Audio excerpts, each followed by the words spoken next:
Hello good morning students. आज हम आपके संचयन में फर्स्ट चैप्टर है गिल्लू, जो लिखा है महादेवी वर्मा ने, उसके बारे में पढ़ेंगे। गिल्लू एक गिलहरी का छोटा बच्चा है जिसके बारे में वर्णन किया गया है। और महादेवी वर्मा जो है वो पशु पक्षियों से बहुत ज़्यादा प्यार करते थे। वो हमेशा उनके पास जो है कई तरह के पशु पक्षियों को वो पालते थे और उनकी ज़रूरतों को पूरा करते थे। ठीक है, तो आज हम पढ़ते हैं गिल्लू के बारे में।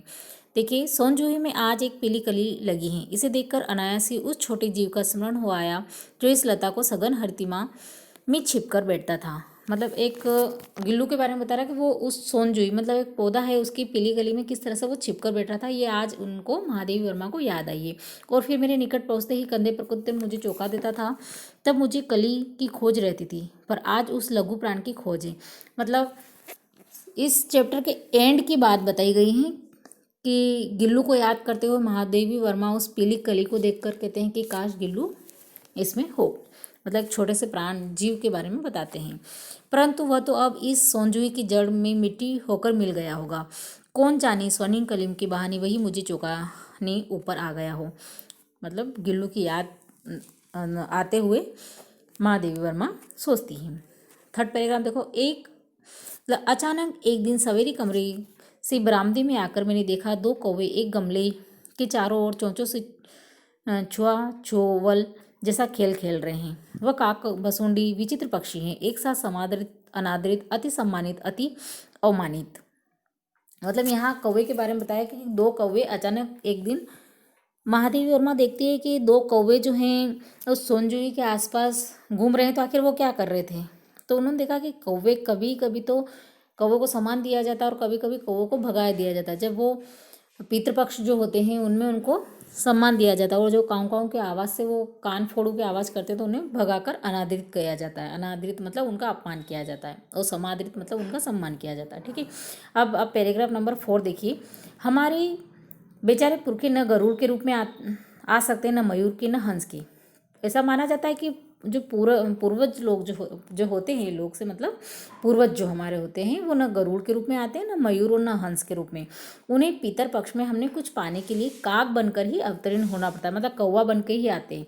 हम पितर पक्ष में कौवे को महत्व देते हैं क्योंकि उनको रोटी छत पे ले जाकर डालते हैं, खीर और रोटी, है ना, ऐसा मानते हैं। इतना ही नहीं, हमारे दूरस्थ प्रियजनों को भी अपने आने का मधुर संदेश देते हैं। जब ऐसा बोला जाता है कि कौवा अपनी छत पे आकर बोलते हैं तो वो किसी दूर से आने वाले अतिथियों के बारे में बताता है। कर्कश स्वर में ही देना पड़ता है। दूसरी ओर हम कौवे को और काँव काँव करने को अवमानना के अर्थ में भी प्रयोग करते हैं। कभी कभी हम कौवा जब बार बार काँव काँव करते तो हम उसे भगाते भी हैं। ठीक है, अब दूसरे पेज पे देखिए। मेरे काक पुराण के विवेचन में अचानक बाधा आ पड़ी क्योंकि गमले और दीवार की संधि से छिपे एक छोटे जीव पर मेरी दृष्टि रुक गई। अब जो वो दो कौवे जो थे वो जो सोनजूही के पौधे के आसपास घूम रहे थे तो वो क्या कर रहे थे? तो उन्होंने महादेवी वर्मा ने देखा कि एक छोटा सा जीव है, मतलब गिलहरी का छोटा सा बच्चा था जो अपने घोंसले से गिर गया था और वो कौवे उसमें क्या कर रहे थे? निकट जाकर देखा, गिलहरी का एक छोटा सा बच्चा है जो संभवतः घोंसले में गिर पड़ा है और अब कौवे जिसमें सुलभ आहार खोज रहे थे। मतलब कौवे उस गिलहरी के छोटे बच्चे को खाना चाह रहे हैं। काकदय की चोंचों में दो घाव उस लघु प्राण के लिए बहुत थे। दो घाव लग चुके थे उस छोटे से बच्चे को, अतः वह निश्चेष्ट सा गमले से चिपटा पड़ा था। महादेव के यहाँ जो एक गमला था उसमें वो चिपक कर पड़ा था बेहोश की हालत में। सबने कहा कौवे की चोंच का घाव लगने के बाद यह बच नहीं सकता, अतः इसे ऐसे ही रहना दीजिए। मतलब आस पड़ोस के जो लोग थे महादेवी से कहा कि कौवे की चोंच लग गई, अब ये बच्चा नहीं जिएगा, इसको ऐसा ही रहने दो।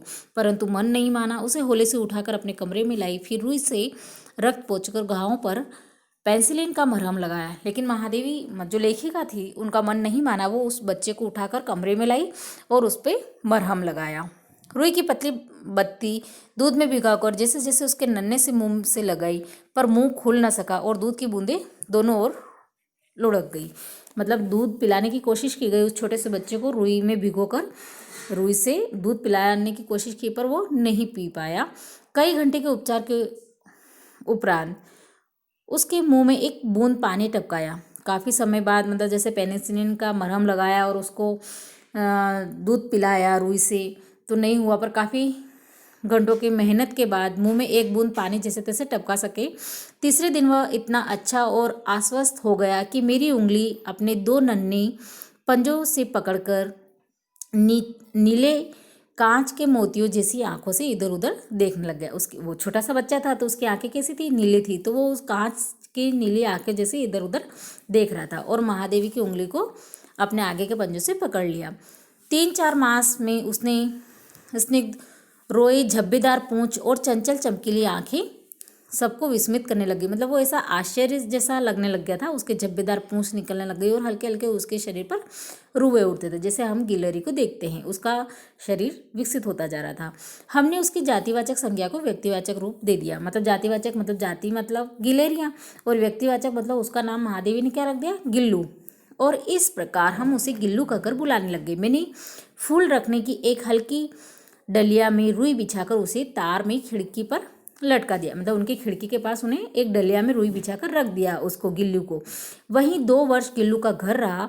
वह स्वयं हिलाकर अपने घर में झूलता और अपनी कांच के मनकों सी आंखों से कमरे के भीतर और खिड़की से बाहर न जाने क्या देखता और समझता रहता था।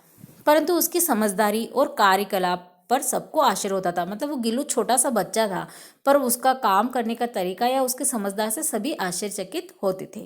मैं लिखने बैठती थी तब मेरा ध्यान आकर्षित करने की उसे इतनी तीव्र इच्छा होती थी कि उसे एक अच्छा उपाय सोच लिया। मतलब वो इतना समझदार था कि जब लेखिका लिखने बैठती थी तो वो जब तक लेखिका उसकी तरफ ध्यान नहीं देता था तो वो कुछ काम अपना करता था कि जब तक लेखिका उसको पकड़ नहीं ले। वह मेरे पैर तक आकर सर से पर्दे पर चढ़ जाता। लेखिका जहाँ लिखती थी वो लेखिका के पांव तक आता और फटाक से पर्दे पर वापस चढ़ता और वापस उतरता, फिर उसे तेजी से उतरता। उसका यह दौड़ने का क्रम तब तक चलता रहता था जब मैं उसे पकड़ने के लिए न उड़ती। मतलब लेखिका उसको पकड़ लेती और उसको, देखिए आगे पैराग्राफ में क्या दिया है, कैसे बंद करती थी। कभी कभी मैं गिल्लू को पकड़कर एक लंबे लिफाफे में इस प्रकार रख देती थी कि उसके अगले 2 पंजे और सिर के अतिरिक्त सारा लघुघात मतलब छोटा शरीर लिफाफे में भीतर बंद रहता था। इस अद्भुत स्थिति में कभी कभी घंटों मेज पे, मतलब जहाँ लेखिका लिखती थी उस टेबल पर वो घंटों बैठा रहता था, पर दीवार के सहारे खड़ा रहकर वह अपनी चमकीली आंखों से मेरा कार्यकलाप देखा करता था। मतलब वो उनकी टेबल पर बैठा बैठा लिफाफे में बंद होकर लेखिका को देखा करता था। भूख लगने पर चिक चिक करके मानो वह मुझे सूचना देता था, और काजू या बिस्किट मिल जाने पर उसी स्थिति में लिफाफे से बाहर वाले पंजों से पकड़कर उसे कुतरता था। और देखो गिल्लू के बच्चे को क्या खाता था, वो काजू या फिर बिस्किट वहीं बैठे बैठे खा लेता था टेबल पर। फिर गिल्लू के जीवन का प्रथम बसंत आया। मतलब बसंत का समय आया और वो गिल्लू का प्रथम बसंत आया। नीम चमेली की गंध मेरी कमरे में होले होले आने लगी। बाहर की गिलहरियाँ खिड़की की जाली के पास आकर चिक चिक करके न जाने क्या कहती। बाहर से जितनी भी गिलहरियाँ थी वो खिड़की के पास आ जाती, और जो गिल्लू के पास खिड़की के पास जो गिल्लू का झूला टांग रखा था, गिल्लू भी उसको वहाँ से बाहर देखता था। गिल्लू को जाली के पास बैठकर अपनेपन से बाहर झाँकते हुए मुझे लगा कि इसे मुक्त करना चाहिए। मतलब लेखिका को लगा कि गिल्लू को थोड़ा सा आज़ाद कर देना चाहिए ताकि वो बाहर उन गिलहरियों के साथ भी थोड़ा सा अपना समय व्यतीत कर पाए। मैंने किले निकालकर जाली का एक कोना खोल दिया और इस मार्ग से गिल्लू ने बाहर जाने पर सचमुच ही मुक्ति की सांस ली। इतने छोटे जीव को घर में पले कुत्ते बिल्लियों से बचाना भी एक समस्या थी। अगर लेखिका बाहर जाती तो किस तरह से उस गिल्लू की सुरक्षा होती। तो उसने क्या करा, जैसे ही वो जाते तो वो उस कोने से बाहर चला जाता। आवश्यक कागज पत्रों के कारण मेरे बाहर जाने का कमरा बंद ही रहता था। मेरी कॉलेज से लौटने पर जैसे ही कमरा खोला गया और मैंने भीतर पैर रखा, वैसे ही गिल्लू अपने जाली के द्वार से भीतर आकर मेरे पैर से सिर और सिर से पैर तक दौड़ लगाने लगता। तब से यह नीति का क्रम हो गया। मतलब गिल्लू इतना समझदार था कि लेखिका जैसे ही बाहर जाती वो भी बाहर चला जाता, और लेखिका जैसे ही कमरे में आती वो दौड़कर फटाक से कमरे में आ जाता था। आप देख पा रहे हैं चित्र के माध्यम से किस तरह से लेखिका के टेबल पर बैठ के गिल्लू खाना खा रहा है और लेखिका खाना खा रही है। ठीक है। मेरे कमरे से बाहर जाने पर गिल्लू भी खिड़की की खुली जाली की राह बाहर चला जाता और दिन भर गिलहरियों के झुंड का नेता बनना पड़ता। मतलब जो उनके जो गिलहरियों का जो झुंड था उनका सबका नेता बन के दिन भर बाहर रहता, उछलता कूदता रहता। और ठीक 4 बजे वह खिड़की के भीतर आकर अपने झूले में झूलने लग जाता, क्योंकि तब लेखिका का टाइम हो जाता था आने का। ठीक है। मुझे चौंकाने की इच्छा उसमें न जाने कब से और कैसे उत्पन्न हो गई थी। अब वो छोटा सा जीव था पर वो लेखिका को चिढ़ाता था।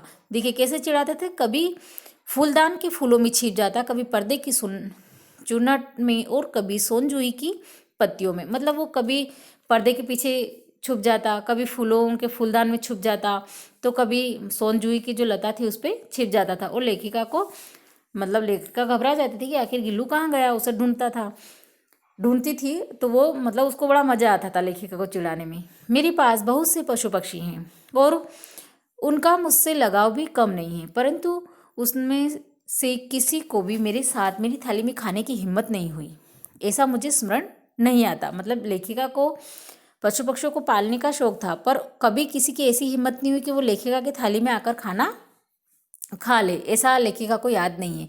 गिल्लू इसमें एक अपवाद था। अपवाद से मतलब एक बुराई होती है, पर गिल्लू मतलब थोड़ा सा ज़्यादा हम ऐसा मान सकते हैं कि लेखिका से ज़्यादा ही अटैचमेंट हो गया था कि वो उनकी थाली में भी खाना खाने के लिए आ जाता था। मैं जैसे ही खाना या खाने के कमरे में पहुंचती, वह खिड़की से निकलकर आंगन की दीवार बरामदा पार करके मेज पर पहुंच जाता और मेरी थाली में बैठ जाना चाहता था। बड़ी कठिनाई से मैंने उसे थाली के पास बैठाना सिखाया, जहाँ बैठकर वह मेरी थाली में से एक एक चावल उठाकर बड़ी सफाई से खाता था। काजू उसका प्रिय खाद्य था। मतलब जो गिल्लू था उसे क्या पसंद था, काजू। और कई दिन काजू न मिलने पर वह अन्य खाने की चीज़ें या तो लेना बंद कर देता था या झूले से नीचे फेंक देता था। अगर उसे कई दिनों तक काजू नहीं मिले तो वो दूसरा खाना भी खाना छोड़ देता था, मतलब उसको वो फेंक देता था। उसी बीच मुझे मोटर दुर्घटना से आहत होकर कुछ दिन अस्पताल में रहना पड़ा।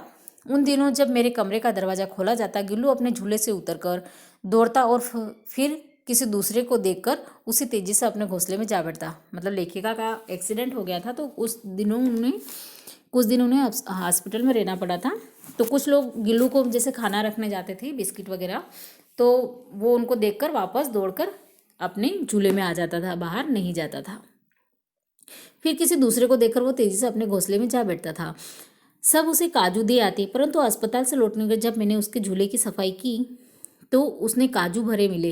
मतलब उसके झूले में कई सारे काजू थे, जबकि गिल्लू को काजू पसंद थे। पर जब लेखिका हॉस्पिटल में थी तो उसने काजू नहीं खाए, जिससे ज्ञात होता है, मतलब उससे ये पता चलता है कि उन दिनों अपना प्रिय खाद्य कितना कम खाता था। मतलब उसको इस बात की तकलीफ थी। मेरी अस्वस्थता में वो मेरे तकिए के सिराने बैठकर, जब लेखिका की तबीयत खराब नहीं थी तो वो लेखिका के तकिए के पास बैठता था और अपने अपने नन्हे नन्हे पंजों, मतलब छोटे छोटे पंजों से मेरे सिर और बालों को इतने हौले हौले सहलाता रहता कि उसका हटना एक परिचारिका, मतलब कोई अपना परिचित व्यक्ति हो, वो वैसे उसके बालों को सहलाता था। गर्मियों में जब मैं दोपहर में काम करती रहती तो गिल्लू न बाहर जाता न झूले में बैठता। जब दोपहर का समय होता था, गर्मियों की टाइम की बात है, तो गिल्लू कहीं बाहर नहीं जाता था और नहीं झूले में बैठता था। वो कहाँ बैठता था, उसने मेरे निकट रहने के साथ गर्मी में बचने का एक सर्वदा नया उपाय खोज निकाला। वह मेरे पास रखी सुराही, मतलब एक पानी की ठंडी सुराही होती है, उसमें लेट जाता और इस प्रकार समीप भी रहता और ठंडक में भी रहता। गिलहरियों के जीवन की अवधि कितने साल होती है, 2 वर्ष। 2 वर्ष से अधिक नहीं होती। अतः गिल्लू की जीवन यात्रा का अंत आ ही गया। दिन भर उसने कुछ नहीं खाया, क्योंकि गिलहरियों की जो उम्र होती है वो 2 साल की होती है। अब गिल्लू 2 साल का हो चुका था, तो उसका भी कहीं ना कहीं अंतिम समय निकट आ गया था। रात में अंत की यातना में भी वह अपने झूले से उतरकर मेरे बिस्तर पर आया और ठंडे पंजों से मेरी वही उंगली पकड़कर हाथ से चिपक गया, जिससे उसने अपने बचपन की मरणासन, मतलब मरने की स्थिति में जो था मैं पकड़ी थी, जब वो 2 कौवे के चोंच से वो मरने वाला था। और जो उंगली उसने महादेवी की वर्मा की जो पकड़ी थी, वही उंगली आज उसने वापस अपने अपने ठंडे ठंडे पंजों से पकड़ ली। पंजे इतने ठंडे हो रहे थे कि मैंने जागकर हीटर जलाया और उष्णता, मतलब गर्मी देने की कोशिश की, परंतु प्रभात की प्रथम किरण के स्पर्श के साथ ही वह किसी और जीवन में जागने के लिए सो गया। लेकिन मैंने उसको गर्मी देने की कोशिश करी, पर वो नहीं जिया और सुबह होते होते वो मर गया। उसका झूला उतार कर रख दिया गया और खिड़की की जाली बंद कर दी गई। अब जब वो नहीं रहा तो उसका झूला भी उतार दिया गया और खिड़की की जाली भी बंद कर दी गई। परंतु गिलहरियों की नई पीढ़ी जाली के उस पार चिक चिक करती ही रहती थी। पर वो जो गिलहरियाँ रोज आती थी वो चिक चिक करके गिल्लू को बुलाती थी। और सोनजुई पर बसंत आता ही रहता। सोनजुई का जो कली है उस पर बसंत आता ही रहता। और जो हमने सेकंड पैराग्राफ पढ़ा था फर्स्ट का, मतलब चैप्टर के स्टार्टिंग में वो यही बता रहा है कि लेखिका को कैसे याद आती है उस सेंजुई की पीली कली को देखकर। तो लेखिका जब भी उस सोनजुई की पीली कली को देखती थी तो उसको गिल्लू की याद आ जाती थी। सोनजुई की लता के नीचे गिल्लू की समाधि दी गई है, मतलब गिल्लू के शरीर को वहीं सोनजुई की मिट्टी में दफना दिया गया था, इसलिए भी उसे वह लता सबसे अधिक प्रिय थी। इसलिए भी कि उस लघु घात मतलब छोटे से शरीर का किसी वासंती दिन जूही के पिताब छोटे फूल में खिल जाने का विश्वास मुझे संतोष देता है। मतलब लेखिका जब भी उस सोनजूही की कली को देखती है तो उसे किसकी याद आ जाती है, उसे गिल्लू का स्मरण हुआ पता है या उसकी याद आ जाती है। तो ये है गिल्लू चैप्टर, आप इसको बहुत अच्छे से पढ़ ले, समझ ले और इसके क्वेश्चन आंसर जो है इसको फाइंड करें। ओके, और पीडीएफ में जो मैं आपको क्वेश्चन आंसर सेंड कर रही हूँ उसे आप अपनी कॉपी में लिख लें। Okay, have a nice day.